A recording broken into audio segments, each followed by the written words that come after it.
ഞങ്ങൾ അപ്പോൾ പല ഘട്ടങ്ങളിൽ യൂത്ത് ലീഗിൻ്റെ അഭിപ്രായങ്ങൾ തങ്ങളുമായി പങ്കുവെക്കാറുണ്ട്. അപ്പോൾ അങ്ങനെ ഞങ്ങൾ യൂത്ത് ലീഗിൻ്റെ സംസ്ഥാന കമ്മിറ്റിയും ദേശീയ കമ്മിറ്റിയും ഒരുമിച്ച് പാർട്ടിയുടെ ഇപ്പോഴത്തെ തെരഞ്ഞെടുപ്പൊക്കെ വരാൻ പോവുകയാണ്. ആ തെരഞ്ഞെടുപ്പിൽ UDF വിജയം, അതുപോലെ തന്നെ മുസ്ലിം ലീഗിൻ്റെ സ്ഥാനാർത്ഥികളുടെ വിജയം, അതിനാവശ്യമായിട്ടുള്ള പ്രവർത്തനങ്ങളുടെ ഒരു രൂപം ഉണ്ടാക്കുന്നതിനും അതുമായി ബന്ധപ്പെട്ട കാര്യങ്ങളൊക്കെ ചർച്ച ചെയ്യാൻ വേണ്ടിയിട്ടാണ് ഞങ്ങൾ തങ്ങളെടുത്ത് വന്നത്. ഒരു സീറ്റ് എന്ന കാര്യം ആവശ്യപ്പെട്ടിട്ടുണ്ട്. അങ്ങനെ സീറ്റ് അങ്ങനെ ആവശ്യപ്പെടുക എന്നുള്ളൊരു പതിവൊന്നും ഞങ്ങളെ സംബന്ധിച്ചിടത്തോളം ഇല്ല. സ്വാഭാവികമായും സ്ഥാനാർത്ഥി ചർച്ചകളൊക്കെ വരുമ്പോൾ ഞങ്ങൾ ഞങ്ങളുടെ അഭിപ്രായം പറയും. അത് യൂത്ത് ലീഗിൻ്റെ സംസ്ഥാന കമ്മിറ്റിയും ദേശീയ കമ്മിറ്റിയും ഒറ്റക്കെട്ടായി ചില അഭിപ്രായങ്ങൾ സ്വാഭാവികമായും പങ്കുവെക്കുമല്ലോ. അത് പങ്കുവെച്ചു മാത്രം. ഈ യൂത്ത് ലീഗിനെ പ്രാതിനിധ്യം ഉറപ്പാക്കാൻ കഴിയുമോ ഈ തെരഞ്ഞെടുപ്പിൽ? അല്ല, അങ്ങനെയൊന്നും പിന്നെ അതിപ്പോൾ ഞങ്ങളല്ലല്ലോ പറയേണ്ടത്. പ്രാതിനിധ്യം ഉറപ്പുവരുത്തുക അല്ലെങ്കിൽ യൂത്ത് ലീഗിന് സീറ്റ് ആവശ്യപ്പെടുക അങ്ങനെയൊന്നുമില്ല. ചർച്ചകൾ വരുമ്പോൾ സ്വാഭാവികമായും യൂത്ത് ലീഗിൻ്റെ അഭിപ്രായം, യൂത്ത് ലീഗിൻ്റെ സംസ്ഥാന കമ്മിറ്റിയും ദേശീയ കമ്മിറ്റിയൊക്കെ അഭിപ്രായങ്ങൾ പങ്കുവെക്കും. ആ അഭിപ്രായങ്ങൾ ഞങ്ങൾ പങ്കുവെച്ചു എന്ന് അല്ല, അങ്ങനെ പ്രതീക്ഷയുടെയും നിരാശയുടെയും ഒന്നും കാര്യമല്ല. അങ്ങനെയൊന്നും ഞങ്ങളെടുത്ത് പോകും പ്രതീക്ഷയിൽ പോവുക നിരാശയിൽ പോവുക എന്നുള്ളതൊന്നും ഒരിക്കലും ലീഗിലില്ലാത്ത കാര്യമാണ്. എപ്പോഴും പ്രതീക്ഷകൾ തന്നെയാണ്. പ്രാതിനിധ്യം ആവശ്യപ്പെട്ടിട്ടുണ്ട്. +2 ഡിഗ്രി കഴിഞ്ഞവർക്ക് വേൾഡ്സ് ഫസ്റ്റ് AR/VR ക്ലാസ് റൂമിലൂടെ സ്മാർട്ട് ഫോൺ എഞ്ചിനീയർ ആവാം. കൂടുതൽ അറിയാൻ വിളിക്കൂ ബ്രിഡ്കോ ആൻഡ് ബ്രിഡ്കോ. ഞങ്ങളുടെ പ്രതീക്ഷ എന്ന് പറയുന്നത് UDF മികച്ച വിജയം ഉണ്ടാക്കുന്നതിലാണ് ഞങ്ങളുടെ പ്രതീക്ഷ. ആ പ്രതീക്ഷയ്ക്ക് വേണ്ടിയുള്ള പ്രവർത്തനങ്ങൾക്കാണ് ഞങ്ങൾ എപ്പോഴും മുൻഗണന കൊടുക്കാറുള്ളത്. യുവ പ്രാതിനിധ്യം ആവശ്യപ്പെട്ടിട്ടുണ്ടെന്ന് നേരത്തെ മുൻപ്രവർത്തനങ്ങൾ തന്നെ വ്യക്തമാക്കിയിരുന്നു നേതൃത്വത്തോട്. അപ്പോൾ സ്വാഭാവികമായിട്ടും ഇപ്പോൾ ലീഗ് സംസ്ഥാന കമ്മിറ്റിയൊക്കെ കൂടി, അപ്പോൾ സ്വാഭാവികമായി അങ്ങനെ ഒരു പേരിലേക്കൊക്കെ എത്താൻ സാധിച്ചോ? അല്ല, 2 പേരുണ്ട് നിങ്ങളല്ലേ പറഞ്ഞത്.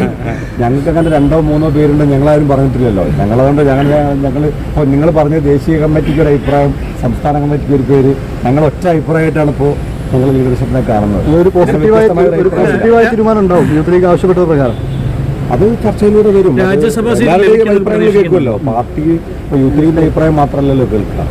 അത് എല്ലാ ഘടകങ്ങളുമായി പാർട്ടി നേതൃത്വം ചർച്ച ചെയ്യും, എന്നിട്ടൊരു തീരുമാനമെടുക്കും. ഈ രാജ്യസഭ സീറ്റ് നമുക്ക് ലഭിക്കുന്നു കരുതുന്നുണ്ടോ? ലീഗിന് ലഭിക്കുന്നു കരുതുന്നുണ്ടോ? രാജ്യസഭ സീറ്റ് ലീഗിന് ലഭിക്കുന്നു കരുതുന്നുണ്ടോ? ലീഗ് ലീഡർഷിപ്പല്ലേ പറയേണ്ടത്. അല്ല, നിങ്ങളൊരു പ്രതീക്ഷ എന്താണ് അതിൽ? അല്ല, അത് നമ്മൾ പ്രതീക്ഷയുടെ കാര്യമല്ലല്ലോ. പ്രതീക്ഷയല്ല ഇതൊന്നും പങ്കുവെക്കേണ്ടത്, തീരുമാനങ്ങളാണ്. ആ തീരുമാനങ്ങൾ പറയുന്നത് പാർട്ടിയാണ്. കഴിഞ്ഞ ലോക്സഭാ തെരഞ്ഞെടുപ്പിൽ ഇതുപോലെ യൂത്ത് ലീഗ് പരസ്യമായി ആവശ്യം ഉന്നയിച്ചെന്ന് പറയും, പിന്നീട് അവസാനം താഴെപ്പെടുകയാണ് ചെയ്തത്. ഓരോ തെരഞ്ഞെടുപ്പുകളും സമാനമായ രീതിയിൽ ആവർത്തിക്കുന്നു എന്നുള്ളൊരു തെരഞ്ഞെടുപ്പിൽ ഞങ്ങൾ അങ്ങനെ പറഞ്ഞിട്ടില്ലല്ലോ. കഴിഞ്ഞ തെരഞ്ഞെടുപ്പിലും ഞങ്ങൾ എല്ലാ തെരഞ്ഞെടുപ്പ് വരുമ്പോഴും പാർട്ടിയുടെ ഒരു സിസ്റ്റം എന്ന് പറഞ്ഞാൽ പാർട്ടിയുടെ ലീഡർഷിപ്പ് എല്ലാവരുമായി കൂടിയാലോചന നടത്തും. അത് യുവജന വിഭാഗവുമായിട്ട് കൂടിയാലോചന നടത്തും, അതുപോലെ പാർട്ടിയുടെ മുതിർന്ന നേതാക്കന്മാരുമായി കൂടിയാലോചന നടത്തും. ആ കൂടിയാലോചന എല്ലാ ഘട്ടങ്ങളിലും ഉണ്ടാവുന്നതാണ്. എന്നിട്ട് അതിനകത്ത് ഏറ്റവും മികച്ച വിജയസാധ്യതയുള്ള ആളുകളെ സ്ഥാനാർത്ഥിയായി നിർത്തും. അതുകൊണ്ടാണല്ലോ UDF തന്നെ മുസ്ലിം ലീഗിന് എപ്പോഴും മികച്ച മാർജിൻ ഉണ്ടാകുന്നത്. അപ്പോൾ ആ ലീഡർഷിപ്പ് എടുക്കുന്ന തീരുമാനങ്ങൾ അംഗീകരിച്ച് അതിൻ്റെ വിജയത്തിന് വേണ്ടി പ്രവർത്തിക്കുക എന്നുള്ളതാണ് ഞങ്ങൾ യുവജന വിഭാഗം എന്നുള്ള നിലയ്ക്ക് ഞങ്ങൾ എപ്പോഴും ചെയ്യാറുള്ളത്. അല്ല, അത് പാർട്ടി നാളെയല്ലേ തീരുമാനിക്കുള്ളൂ. പാർട്ടിയുടെ മുമ്പാകെ ഞങ്ങൾ മനസ്സിലാക്കുന്നത് UDF ഉഭയകക്ഷി ചർച്ചയിലൂടെ മുസ്ലിം ലീഗ് നേതൃത്വത്തിന് മുമ്പാകെ ചില കാര്യങ്ങൾ കോൺഗ്രസ് നേതൃത്വം വെച്ചിട്ടുണ്ട്. അത് നാളത്തെ ഒരു ചർച്ചയിലൂടെയാണ് ഒരു ഫൈനൽ തീരുമാനമാവുക. ലീഗിനൊരു തലമുറ മാറ്റം എന്നുള്ളത് ഉണ്ടാവുമോ? അല്ല, കാലാനുസൃതമായ പല മാറ്റങ്ങളും ഇപ്പോൾ ലീഗിനകത്ത് നിങ്ങളും കാണുന്നുണ്ടല്ലോ. കഴിഞ്ഞ പഞ്ചായത്ത് തെരഞ്ഞെടുപ്പിലൊക്കെ വലിയ മാറ്റം ഉണ്ടായിട്ടില്ലേ? നിയമസഭാ തെരഞ്ഞെടുപ്പിൽ മാറ്റം ഉണ്ടായി. അപ്പോൾ അത് പാർട്ടി നേതൃത്വം അതാത് സമയങ്ങളിൽ വേണ്ട രീതിയിലുള്ള മാറ്റങ്ങളൊക്കെ തീർച്ചയായിട്ടും ഉണ്ടാകും. രാജ്യസഭയിൽ ഞങ്ങൾ ഒരിക്കലും നെഗറ്റീവായിട്ട് പറയാറില്ലല്ലോ. ഞങ്ങൾ എല്ലാവരോടും വളരെ പോസിറ്റീവായി പ്രതികരിക്കുന്ന ഒരു വ്യക്തിയാണ്. ആവശ്യം അംഗീകരിക്കും. എന്താണ് ആവശ്യം ഞങ്ങളൊന്നും പറഞ്ഞിട്ടില്ലല്ലോ. ഞങ്ങൾ ചർച്ചയാണ്, പരസ്പരമുള്ള ചർച്ചയാണ്.